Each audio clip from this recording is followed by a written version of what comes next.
चलें। तो आज जो हम लोग पढ़ने वाले हैं उसका नाम होगा, देख लीजिएगा, पाठ नंबर 13 आपका है, ठीक है ना, और लेसन नंबर आपका 30 है, ठीक है। बात होगा पृष्ठीय क्षेत्रफल की और बात होगी आपकी आयतन की। मैंने आपका पृष्ठीय क्षेत्रफल और आयतन। देखो पहले हम तुमको कुछ बातें बता देते हैं। एक बात बता रहे हैं तुम लोग को, पहले समझो, दम ध्यान समझना। पहले बेलन की हम बात करेंगे, बेलन की। चलो पहले घन की बात करते हैं हम लोग, घन के बारे में। घन, ठीक है ना, अंग्रेजी में इसको क्यूब कहते हैं, क्यूब। देखो जब घन की बात करता है ना, देखो इस तरीके से होता है। ये घन है। घन जब आप देखेंगे आपको तो ऐसा नजर आएगा कि इसमें 8 भुजाएं होती है। देखो एक ये भुजा, एक 2, एक ये 3, एक 4, एक ये 5, एक ये 6, एक ये 7, एक नहीं 1 2 3 4, माने आपकी भुजाएं 8 होती है। इस तरीके से जैसा है, देख रहे हैं ना, ये वाला हिस्सा। एक ये भुजा, एक ये भुजा ऊपर वाला 2, एक ये 3, एक 4 और 4 को नीचे वाला, 8 भुजाएं पाई जाती है। माने घन में जानिएगा, यहाँ पर लिख देते हैं, सब हटा दीजिए, कि भुजा जो होती है 8 पाई जाती है। 8 भुजा होती है। कितने फलक पाए जाते हैं? 6। देखिए फलक का मतलब क्या होता है, इसे ये देख रहे हैं ना, एक ऊपर से एक ये फलक, एक नीचे से 2, एक ये साइड में 3, एक ये 4, एक ये 5 और एक ये 6 फलके पाई जाती है। माने अगर फलक की बात करेंगे 6 हो गया, 8 भुजा हो गया, 6 फलक हो गया, ठीक। सुनिए ध्यान से। इसमें देखिए पहले एक और महत्वपूर्ण बात है कि जो घन होता है, घन की पहला बात भुजा, दूसरा फलक, तीसरा घन की जो होता है ना, लंबाई, चौड़ाई और ऊंचाई, घन की लंबाई जो है, ऊंचाई सब समान होते हैं। सबका होता है, समान होते हैं। जैसे मान लो कि लंबाई चौड़ाई है, अगर इसकी भुजा 10 है तो ऊंचाई भी 10 रहेगा और इसका लंबाई भी क्या रहेगा, तो सब बराबर होता है। ये वाला जैसे मान लो कि ये देख रहे हैं ना, ये वाला देख रहे हो, तो अगर इसकी बात करें तो मान लो ये लंबाई हो गया, नीचे वाला ये वाला हिस्सा, इसकी भुजा, और ये ऊंचाई देख रहे हैं, इसकी भुजा, और ये चौड़ाई हो गई, इसकी भुजा, सब बराबर हो जाएंगे आपके, माने इसके सब समान होते हैं। तो यहाँ से आपके पास, ठीक है ना, कुछ सूत्र बनता है। पहला, घन का पृष्ठीय क्षेत्रफल, पृष्ठीय क्षेत्रफल 6 गुणे भुजा स्क्वायर, 6 गुणे भुजा स्क्वायर। भाई 6 गुणे भुजा स्क्वायर इसलिए क्योंकि 6 फलके हैं, 6 का है फलके हैं, तो 6 गुणे भुजा स्क्वायर हो जाता है। पहले घन का आप पृष्ठीय क्षेत्रफल देखेंगे, तो सिर ऊपर करो, देखो ये दूसरा, अच्छा तीसरा लिख दे, 4 बना लो, इसको 5 बना लो। घन का आयतन, घन का आयतन, घन का आयतन, घन का आयतन जब कोई पूछेगा तो आप भुजा क्यों करेंगे, क्या कहेंगे, भुजा। घन का आयतन की बात करेगा तो क्या कहेंगे, भुजा। अब जितना रहेगा उसका क्यों कर देंगे। अब देखिए क्वेश्चन आपसे पूछा जाएगा कि यदि एक घन का भुजा 10 सेंटीमीटर है, यदि ये घन की भुजा कितना है, 10 सेंटीमीटर है, तो घन का पृष्ठीय क्षेत्रफल और आयतन बताइए। पृष्ठीय क्षेत्रफल और आयतन बताइए, ठीक। क्वेश्चन में कहा एक घन का भुजा 10 सेंटीमीटर है और इसका घन का भुजा 10 सेंटीमीटर है, तो घन का पृष्ठीय क्षेत्रफल और आयतन बताना है, ठीक। तो कैसे इसको हल करेंगे, ठीक। तो हल करने का तरीका इसका ये होता है ना, देखो जब हल करोगे तो घन का भुजा 10 सेंटीमीटर दे दिया, यहाँ से पूछ रहा है घन का पृष्ठीय क्षेत्रफल, घन का पृष्ठीय क्षेत्रफल क्या होगा, 6 गुणे भुजा स्क्वायर 10 का स्क्वायर, तो 6 गुणे 10 का स्क्वायर करोगे 100, जब गुणा करोगे तो 6 सेंटीमीटर स्क्वायर। सिंपल सी बात। घन का आयतन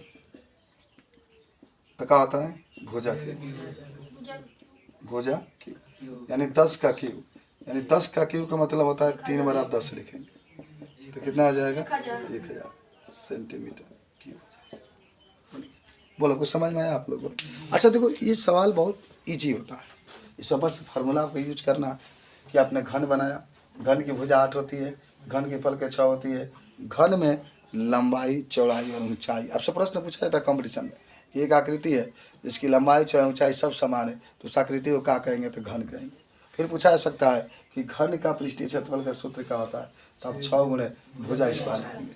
फिर पूछा जा सकता है कि घन का आयतन का सूत्र क्या होगा भुजा क्यूब। और एक क्वेश्चन आपके सामने रखा गया है कि यदि एक घन का भुजा 10 सेंटीमीटर है तो घन का पृष्ठीय क्षेत्रफल और आयतन बताइए। तो आपका हल जब करेंगे तो घन का भुजा 10 दिया तो 10 लिख देंगे, घन का पृष्ठीय क्षेत्रफल की बात करेगा तो 6 गुणे भुजा स्क्वायर 10 का वर्ग 6 गुणे 100 हो जाएगा, 600 सेंटीमीटर स्क्वायर हो जाएगा। उसके बाद से घन का आयतन करेगा भुजा क्यूब, भुजा का मान 10 का क्यूब, 3 बार आप 10 लिखेंगे तो 1000 सेंटीमीटर क्यूब हो जाएगा। ठीक है, तो आप इसको नोट कर लिए तब आपको घनाभ के बारे में हम बता दें। ठीक है, बताइएगा। पहले इसके बारे में समझते हैं कि अगर बात होगी घनाभ के तो आप क्या इसको बता सकते हैं। देखिए घनाभ जो होता है घन के जैसा होता है, लेकिन इसमें लंबाई चौड़ाई और ऊंचाई सब अलग अलग होता है। याद करो घनाभ जैसे ईंट आप देखते हो ना, ईंट वो घनाभ के आकार का है, लंबाई कुछ अलग होता है, ऊंचाई कुछ अलग होता है, चौड़ाई। किताब भी घनाभ के आकार का, ये वाला घन का मतलब होता है सब सेम होना चाहिए। देखो ये लंबाई बड़ा है, ऊंचाई छोट है, चौड़ाई अलग है। तो अगर आपसे कोई पूछे घनाभ तो माने कहेंगे कि घनाभ वह होता है जिसका लंबाई कमा कर दो चौड़ाई और ऊंचाई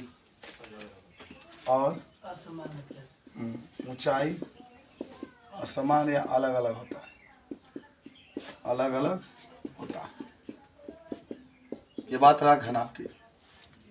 घनाभ के बारे में हम लोगों ने जाना कि घनाभ वो होता है जिसकी लंबाई चौड़ाई और ऊंचाई सबका होता है, अलग अलग होता है।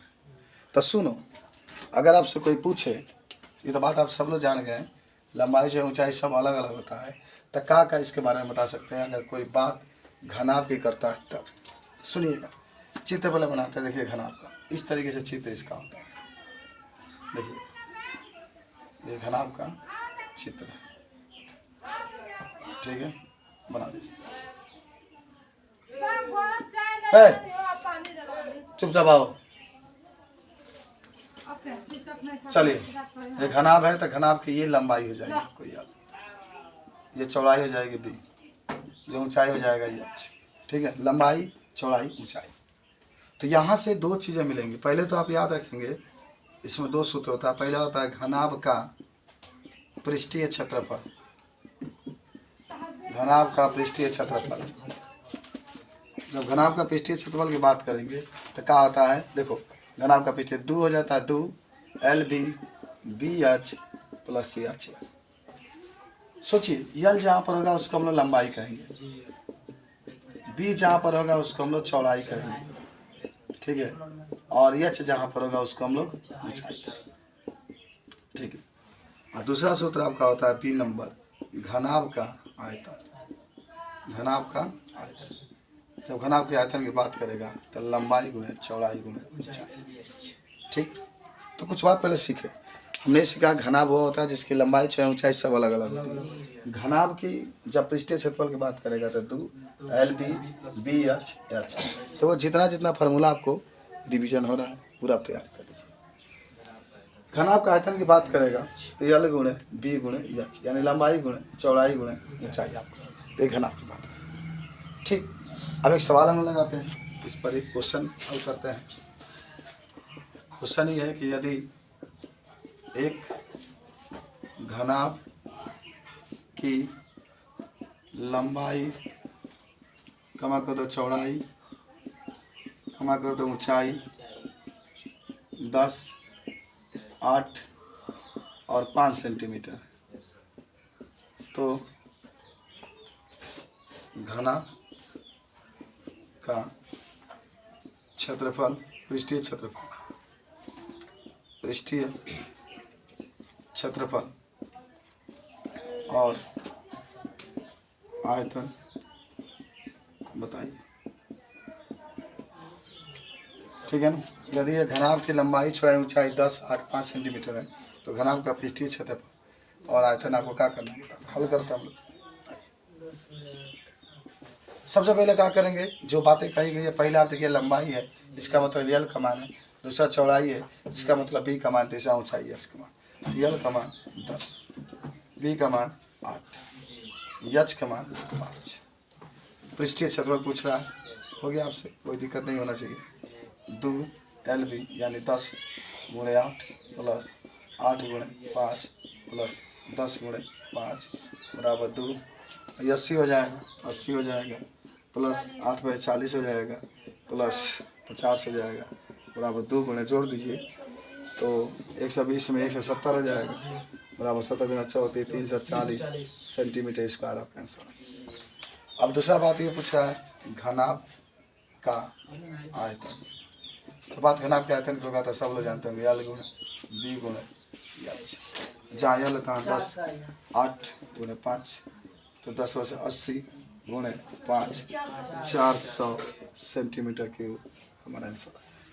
तो इस तरीके से घनाभ के बारे में अगर आपसे कोई पूछे तो LBH दिया होगा, आप निकाल सकते हो। इसको भी नोट कर लो, तब आगे बढ़ेंगे। चलें, तो बेलन के बारे में क्या बता सकते हैं। देखिए मैंने कहेंगे बेलन एक प्रकार की वह आकृति होती है जो, अगर इसमें बेलन के देखेंगे तो एक घुमावदार संरचना दिखाई देती है। ये दो तरीके के होते हैं। एक ठोस बेलन होता है जो पूरा पैकिंग होता है उसके अंदर, जैसे आप छड़ देखे होंगे जो लगा होता है जंगला में, वो आपका ठोस बेलन है, पूरा उसके अंदर लोहा भरा हुआ, पैकिंग है, खाली नहीं। एक होता है, देखो ये पाइप भी देख रहे हो भी बेलन कार्य है, वो पाइप भी देख रहे हो बेलन कार्य है, तो वो उसके अंदर पूरा पैकिंग है, तो उसको ठोस बेलन कहेंगे। इसके अंदर खाली होगा अंदर, इसको खोखला बेलन हम लोग का। खैर पहले बेलन के बारे में हम लोग जानेंगे। तो देखो जब बेलन का चित्र देखेंगे तो आपको ऐसे ही दिखाई देता है, ठीक है ना। इस तरीके से आपकी बात होती है। ये बेलन आपका होता है, पूरा कलर कर लीजिए इसको, चलिए हो गया, ठीक। ये बेलन है। जो बेलन की ये वाला है वो होती है, इसको ऊंचाई कहते हैं, और यहाँ आधा से लेकर के यहाँ तक जो होती है इसको त्रिज्या कहते हैं। देखो बेलन की ऊंचाई पूरा एच, बेलन का आधा हिस्सा लेकर चलेंगे तो इसको हम लोग क्या कहेंगे, त्रिज्या कहेंगे। तो कुछ बात जानो, इसमें 3 बातें आती है। एक बेलन की वक्र पृष्ठ पूछेगा, एक बेलन के कुल पृष्ठ पूछेगा, और एक बेलन की आयतन पूछेगा, ठीक। तो बेलन का वक्र पृष्ठ होता है, जैसे बेलन है ना, बेलन ये वाला हिस्सा है। केवल अगर आप यहाँ सुनो, केवल आप किनारे किनारे ढक देते, ये वाला देखो कैसे मैं ढक, केवल ये ढक दिया आप, दोनों कोना आपका खाली रहा, नहीं ढके, केवल इसके जो बाहरी परत था उसका आपने ढक दिया, इस कोने वाला हिस्सा को नहीं ढका, तो इसी को हम लोग कहते हैं वक्र पृष्ठ। बाहर वाला पृष्ठ को केवल ढकते हैं। भाई बेलन की बात हो रही है, केवल इसके बाहरी पृष्ठ को, ये कोना ये भी कोना है, केवल इसके बाहरी पृष्ठ को अगर ढक देते हैं तो इसी को हम लोग क्या कहते हैं, वक्र पृष्ठ कहते हैं, ठीक है। चलिए सुनिए, अब यहाँ से बात जो होगी आपकी बेलन के वक्र पृष्ठ में क्या होगा, तो सुनिए बेलन का वक्र पृष्ठ अगर आपसे कोई पूछेगा तो इसके लिए 2πr आप लिखें, बेलन का वक्र पृष्ठ 2πr। अब उसके बाद से बेलन का कुल पृष्ठ पूछेगा, तो देखिए कुल पृष्ठ का मतलब ये होता है बाबू कि जो सुनो बता देते हैं, जो वक्र पृष्ठ है उसको लिख लो, प्लस आधार का क्षेत्रफल, ये ऊपर वाला हमेशा याद रखिएगा। जहाँ भी कोई पूछे कि आधार का क्षेत्रफल क्या होता है, πr स्क्वायर, πr स्क्वायर, पाई के मान 22/7 होता है या 3.14 लिखते हैं, πr स्क्वायर हमेशा। तो एक ऊपर वाला भाई वक्र पृष्ठ में तो केवल किनारे किनारे ढके थे ना, कुल पृष्ठ में, जैसे कि हम लोग संपूर्ण पृष्ठ भी कहते हैं। ये नहीं कि कुल पृष्ठ बता दे, संपूर्ण पृष्ठ आपसे कोई पूछा तो पता नहीं चाहिए। तो इसका मतलब हुआ कि जो वक्र पृष्ठ है उसको भी आप लिखेंगे, इसका जो आधार का क्षेत्रफल ऊपर वाला छोटा था उसको भी लिखेंगे, और आप इसको भी लिखेंगे, यानी डबल, एक ऊपर वाला एक नीचे वाला। तो πr square plus πr square. चलो अब इसको लिख सकते हैं 2πrh प्लस ये दोनों सेम है, जोड़ दीजिए 2πr²। या सोच के देखिए क्या उसमें से आप कुछ कॉमन ले सकते हैं, दम ले सकते हैं। दोनों में 2 है, 2 ले लीजिए, दोनों में पाई है, दोनों में आर है, आर ले लीजिए। क्या बच गया, सुनिए, बचेगा आपके एच, क्योंकि आप लिख रहे हैं 2πr निकल गया, और यहाँ पर एक आर, इसीलिए सजा करके पहले स्क्वायर लिखते हैं तब ऐसे। तो कोई भी पूछता है, देखो इसका मात्रक भी सेंटीमीटर स्क्वायर होता है, जहाँ भी वक्र पृष्ठ की बात करेंगे इसका भी सेंटीमीटर स्क्वायर होगा। अब आपसे कोई पूछे कि सर अब सेंटीमीटर स्क्वायर क्यों लिख रहे हैं, क्यों नहीं लिख रहे हैं, सुनिए, या आर है, देखो 2 का कोई मात्रक नहीं, पाई का कोई मात्रक नहीं, आर का मात्रक क्या लिखोगे, सेंटीमीटर। यहाँ भी एच है, एच का मात्रक भी क्या होगा, सेंटीमीटर, तो इसका भी सेंटीमीटर, इसका भी सेंटीमीटर, सेंटीमीटर में सेंटीमीटर से गुणा कर देंगे, सेंटीमीटर स्क्वायर हो जाएगा। सिंपल सी बात आपकी है, सेंटीमीटर स्क्वायर हो जाएगा। चलिए, तो इसलिए हमने सेंटीमीटर स्क्वायर लिखा। यहाँ पर आ जाओ, कहोगे सर यहाँ तो 2 आपका है, यहाँ पाई का कोई मात्रक नहीं, 2 का कोई मात्रक नहीं, आर का मात्रक सेंटीमीटर, यू आर का मात्रक सेंटीमीटर, ये भी आर का मात्रक, एच का मात्रक सेंटीमीटर, तो ये जोड़ोगे तो 2 सेंटीमीटर होगा, ये केवल एक सेंटीमीटर लिख लेना, और गुणा ये इसके सेंटीमीटर। बात नहीं समझिए, हमारे समझने की बात है। मान लो इसके लिए तो सेंटीमीटर लिखोगे, इधर भी सेंटीमीटर लिखोगे, इस एच के लिए भी सेंटीमीटर लिखोगे, तो ये सेंटीमीटर लिखोगे, और इसको जोड़ोगे तो एक ये है, तो 2 सेंटीमीटर हो जाएगा, ठीक है। और यहाँ जो गुना करेंगे तो 2 सेंटीमीटर स्क्वायर आपका आ जाएगा, ठीक है, 2 सेंटीमीटर स्क्वायर आ जाएगा। तो ये बात आपकी रहेगी, ठीक है। तो इस तरीके से ये बात आप बता सकते हैं कि अगर आपसे कोई पूछेगा तो आपका जो भी बात की जाएगी उसको बता सकते हैं, ठीक है। चलिए, तो ये जब भी बात आपकी आएगी इस तरीके से बात बताना है तो बता सकते हैं आप। एक होता है बेलन का आयतन, बेलन का आयतन, बेलन का आयतन, पाई आर स्क्वायर एच, तो आर का क्या होगा, centimetre square, centimetre square, H का क्या होगा, सेंटीमीटर स्क्वायर, ठीक है ना। इसका भी देखो, इसका सेंटीमीटर स्क्वायर, इसका सेंटीमीटर, तो ये आपका सेंटीमीटर क्यूब हो जाएगा मात्रक। कितना मात्रक हो जाएगा, सेंटीमीटर क्यूब हो गया। तो इस तरीके से बेलन का वक्र पृष्ठ, बेलन का कुल पृष्ठ, बेलन का आयतन जब आपसे पूछा जाएगा तो टोटली आप इस बात को क्या कर देंगे, बता देंगे, और पूरी कार्यक्रम आप बता सकते हैं। अब एक क्वेश्चन आता है, सुनिएगा। क्वेश्चन है कि यदि एक बेलन का वक्र पृष्ठ 10, वक्र पृष्ठ की त्रिज्या 10 सेंटीमीटर है, तथा इसका ऊंचाई मान लो 7 सेंटीमीटर है, तो बेलन का वक्र पृष्ठ, कुल पृष्ठ और आयतन बताइए, और आयतन।